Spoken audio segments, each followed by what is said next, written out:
No, you could have video conferences with up to 6 or 8 people. You could share your screen, and for some reason they decided to take all of this away. That's strange. Yeah, really. Well, they stopped developing, and now we are live. Okay. So my first time being live. I've never been on a podcast before. It's my first time, and I'm live. So welcome. It's a good feeling. I used to be a radio news anchor, so I used to go live quite a lot when I was much younger, and it's always a special thrill to do something live. It's always fun. I remember one time one of my colleagues did the news, and he had some really funny news back in the 90s. The EU was regulating a lot of stuff, products, and in this case, the regulation was the size of condoms in the European Union.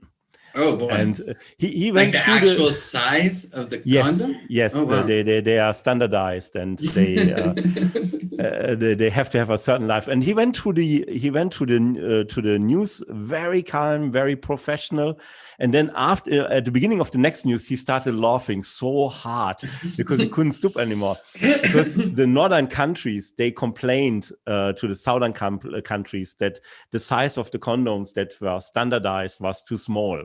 Ooh, yeah. Wow, that's a strange thing to regulate. Well, it's a product that's sold quite often. So, one moment, let me just check. I mean, that would be like standardizing shoe sizes, like everybody's got to fit into a size. They have different sizes, but each of the sizes has to have a specific size, okay, I see. Okay. Okay, so this works. Then let me send out the newsletter. If you're watching live already now, you get a little behind the scenes look here, how highly professional my organization runs very smoothly. So this is another really interesting experience for me in this pandemic, because I see this in myself, but also in something like Stephen Colbert or so, if you watch that now. Yeah. Suddenly everybody was in home office, and you expect them that with time they will become more professional. And people like actors or so who started with very bad lighting or so, they would become more and more professional doing home office videos when the time goes by. But what I noticed is the opposite seemed to happen, because for example, I saw an interview with George Clooney, and in the background you saw his laundry laying there. So he's like, I'm done pretending. Yeah, it's been quite interesting. I felt the same thing, and I thought that a lot more of the people would have professional setups at home and specific backgrounds, but you're right. You kind of it's really humanizing in a way, though. They seem more like normal people, which is interesting. Yeah. The reason why I look to the left so that you are not getting irritated, this is my monitor I see on the left. So if I want to see you when you talk, I always have to look there. I have to make one last change thanks to YouTube, and that is I have to activate live chats so that you guys, when you watch live and you want to ask a question later to Brett or me, so that you can do that. Oops. And done. If you reload the site now, if you're watching, then you should have the live chat activated. Yes. So now you guys can also ask questions. So and I will go back into the studio so I can answer your questions also and see them. And then finally we can actually start the interview, Brett. So let me see. Increase the size so I can see what you are writing me. Chips. No, it's not made for chips. Save. Welcome, everyone. Great. So here we are. Welcome to the Immigrant Spirit podcast, a new episode. Today, a little bit unusual, a little bit different than what we are doing normally. Normally, I interview established companies who already have several hundred or several thousand employees. Today, we go very, very to the start of an exciting new idea. A young entrepreneur, actually experienced entrepreneur, starting a new venture here in Berlin, and is looking for professionals to help him get started. Welcome, Brett Dickey. Thank you very much, Chris, for having me. It's nice to see you again. Yeah, I'm very glad to have you too. And when you reached out to me about your project, I got really excited because you do something that's actually really useful. Every startup in the world always goes like, hey, we change the world, we make the world a better place. You will actually do this. Can you tell us a little bit in very short words what your project is about? Yeah, I'd be happy to. So our project for now is called Recircle. And what we are attempting to do is to create a technology and logistics ecosystem that will help consumer goods companies reuse their existing packaging. So essentially, we are trying to tackle the problem of packaging waste, specifically plastic packaging, by making more packaging from more consumer brands' goods reusable. Mm-hmm. So in other words, if my wife get the 5th Zalando package in the week, instead of throwing it away, there would be a way to send it back and to have it reused again. Is that correct? Well, partially. There's actually a few really cool companies, including one in Berlin, that are addressing that topic. And that's for e-commerce packaging, which is what they call secondary packaging. Mm-hmm. So the box that a product comes to your house in, that's called secondary packaging. What we're trying to address is the actual primary packaging. The original packaging of the product. Yeah. So think, for example, the niche that we're starting in first is cosmetics and personal care brands. So think about shampoos, makeup, eye creams, things like this. Mm-hmm, okay. Yeah, that's very useful, very exciting. I mean, usually this kind of stuff goes into the garbage, will be recycled or will not, but it's very wasteful still. Yeah, it is. And, recycling is a wonderful step that Germany in particular is much further ahead than much of the developed world on. But it's just that. It's the first step. There's the old adage, reduce, reuse, recycle. Recycling is very important, but it's not the ultimate answer in itself. So what we're trying to do now, we've done a really good job here in Germany of recycling, and now we're trying to move up the value chain from recycling to reuse. Yeah. Talking about first steps, Brett, we come back to this project in a second sure. To see where you are at the moment and what you are looking for in the near future. But before we go there, I think people would be glad to hear a little bit about you, to understand who you are and why you are someone that not only has great ideas, but this has experience to putting ideas into reality. Tell us a bit about your background.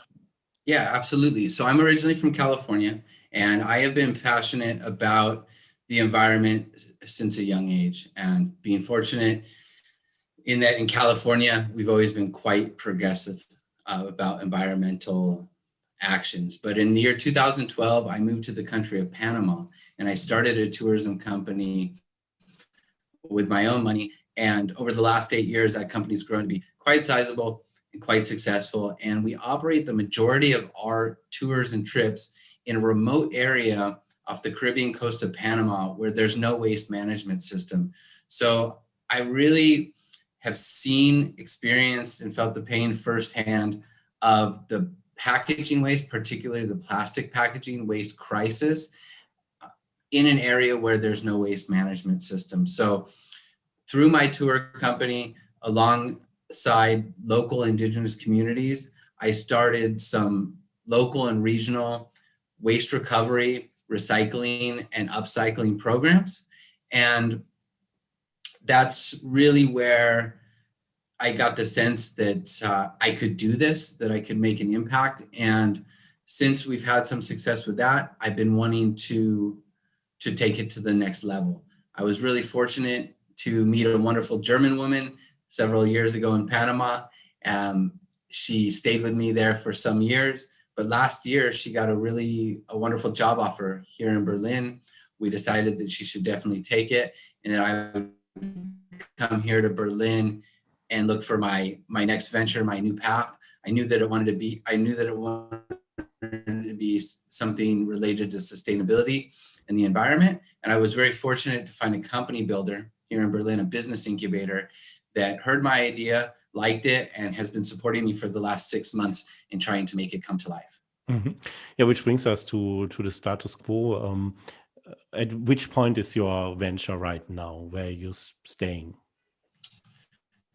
So it's very early still. We started in July, primarily with research, what they call in the startup world validating the problem. And that was quite simple. I think most people, it doesn't take long to realize that plastic packaging waste is a mounting problem.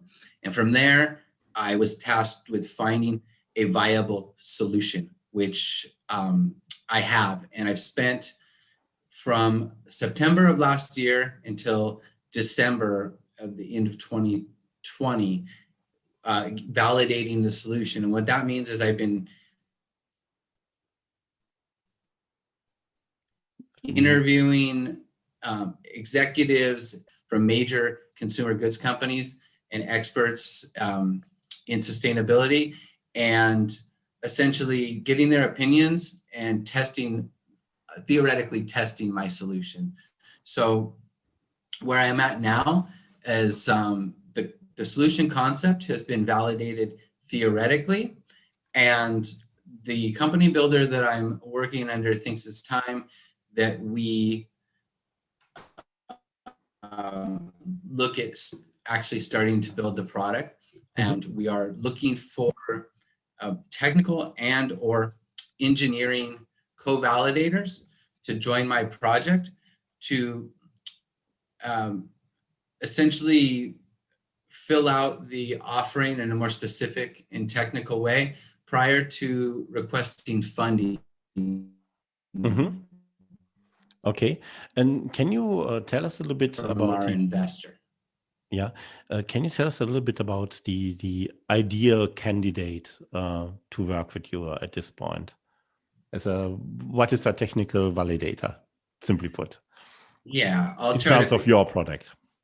Yeah, ultimately, a technical validator would be somebody that has experience and skills in a technical aspect, particularly having developed applications or web-based products. We don't necessarily need somebody that is a high-level developer themselves, but somebody that has the vision to take our theoretical product and lead a team of developers, technical people, and freelancers to make that come to life.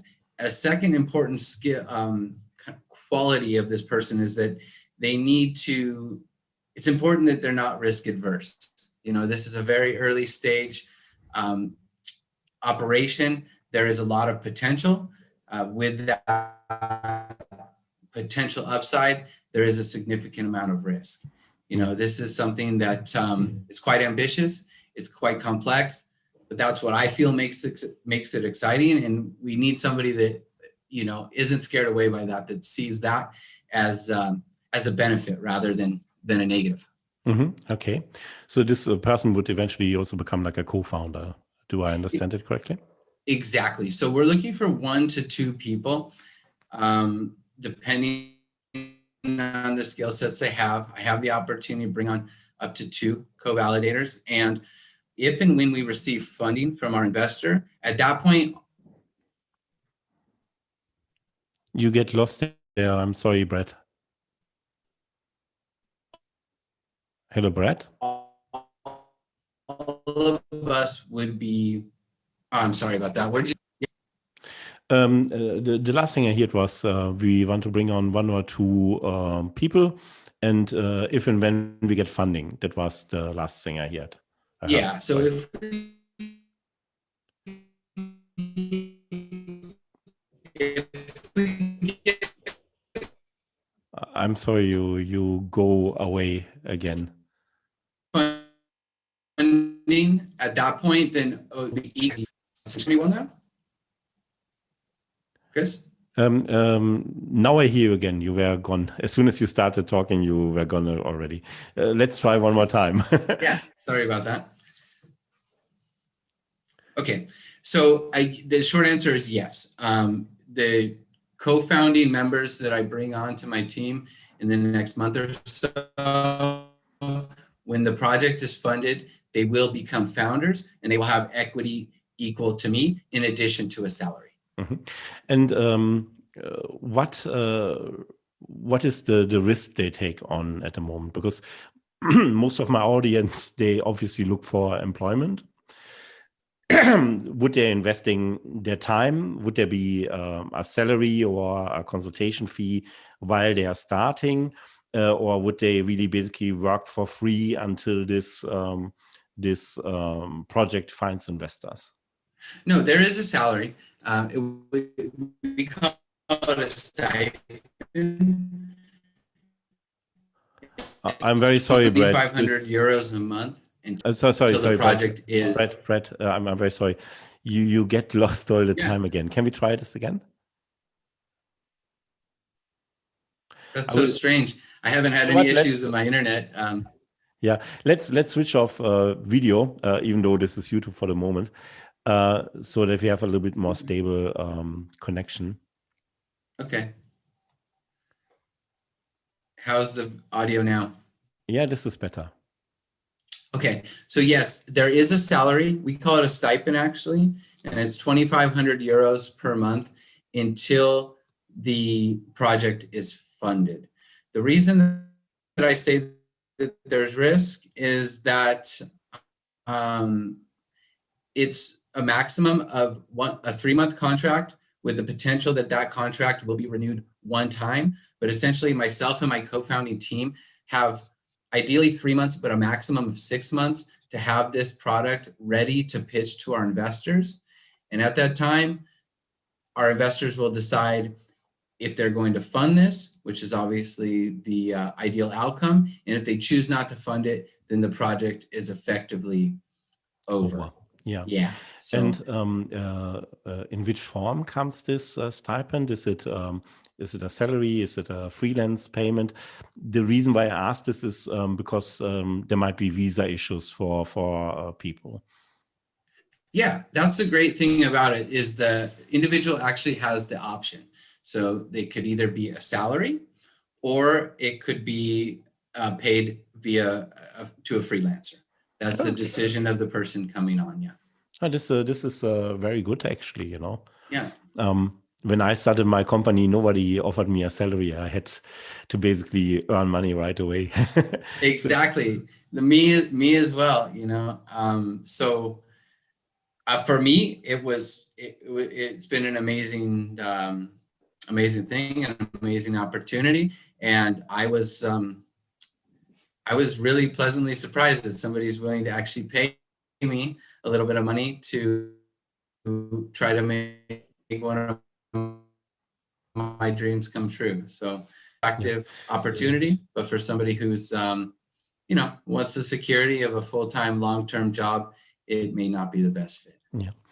When you think about the perfect candidate, the perfect partner with whom you want to work together, if you imagine now you found this person, you worked with him for 3 months, what is the most important thing about this person when you think about her or him? What do they need to achieve? What qualities do they bring to the task? What are concrete things they need to have achieved in this time? Okay. Well, first I'll start with some non-concrete things. I mean, they really have to be an optimistic person, somebody that believes that things that other people might scoff at or say are impossible are actually possible. And they have to have a vision, a holistic vision on how they think they could make that happen. And from a concrete standpoint, essentially from a technical co-founder, I'm looking for somebody that has the ability to bring our product, from the technical side of our product, from an idea on paper to life as the leader of a technical team. So as I said, they don't have to build the product themselves, but they have the vision, the leadership skills, the perseverance, and the motivation to bring a theoretical concept from paper to life with the support of their fellow co-founders, as well as the backing of our investor. Okay, good. What does this mean concrete? Bring it to life. What? We have to build it. So without getting into too many of the details, because I'm not at liberty to talk about all the specifics of the project, but essentially what we're attempting to do is to make those primary packages from the consumer goods returnable, just like the cans and bottles are for beverages in Germany. Mm-hmm. So we are creating an ecosystem, like I say, a technology and logistics ecosystem that will enable consumers to return those products conveniently, those empty packages, and for us to get those packages cleaned and then back to the brand. So from a literal standpoint, we'll be needing to build an application that works very much like a shopping app, but in reverse, where consumers will be loading their return items into a return basket. That application will need to be able to communicate with specific pieces of hardware. And we'll also have to do some data architecture to ensure that we're able to efficiently and eventually have an automated sortation and separation components for these packages when they get back to our facility. Is that clear? Yeah, that's pretty clear. It's a big task, though. It is a big task, and that's why, number one, that's why I have this backing of a company builder, a very experienced, privately funded company builder that's backed by a very large and long-standing German logistics company called Bäumer Group. Bäumer Group's been in business for over 85 years, and they specialize in building complex, customized sortation and intralogistics equipment. So we're very fortunate to have a company like that with their experience, skills, and knowledge and the backdrop.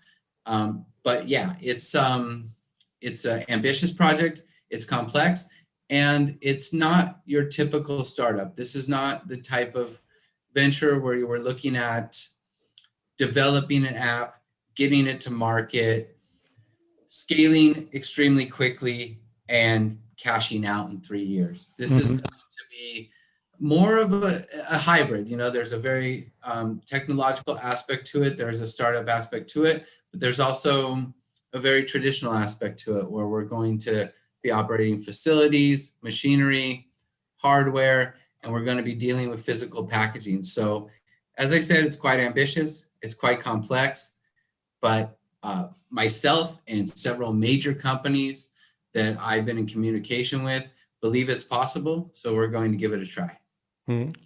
Okay, great. Yeah. What is one question that I did not ask you yet that you wished I would have asked you? Since I know nothing about the project itself. That's an interesting question. I don't know. I feel a bit on the spot. Normally, I'm not at a loss for words, but okay. Then, in the meantime, because I'm sure something will come up. In the meantime, can you tell our audience where can they find you if they feel like, hey, that sounds interesting, I want to know more? Where can they get in touch with you? What is the best way to reach you? Yeah, absolutely. First of all, we have a basic landing page available where they could check out the concept of the project, and that's at myrecircle.de.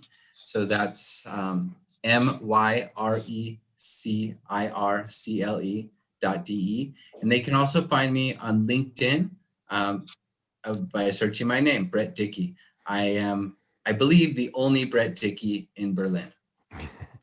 I will also link to both your profile and to the website in the description of this podcast as well, of course. I guess I do want to tell them, there is one thing that I want to mention, which is a bit unique. Yeah. About this, business incubators come in a lot of different forms. And what's I feel beneficial about this business incubator is that the investor owns the incubator. So we don't actually have to go out and look for investors to pitch our idea to. We have the investor in-house. So what we need to focus on is building the best conceptual product possible and getting that product and the founding team in front of our investor and convincing them that it's something that they should be investing their money in. But unlike a lot of startups, we don't have to go out and piece together our fundraising. We don't have to search for people to pitch our idea to. Once we're ready, we have an audience that is ready and willing to spend money and invest on good ideas. And this incubator has supported me for 6 months, so that's proof that they're already believing in the concept. So we just really need to fill out our founding team to prove to them that we could take it from concept to real life, and we'll have a really good shot at getting that funding. Great. Brett Dickey was that from myrecircle.de.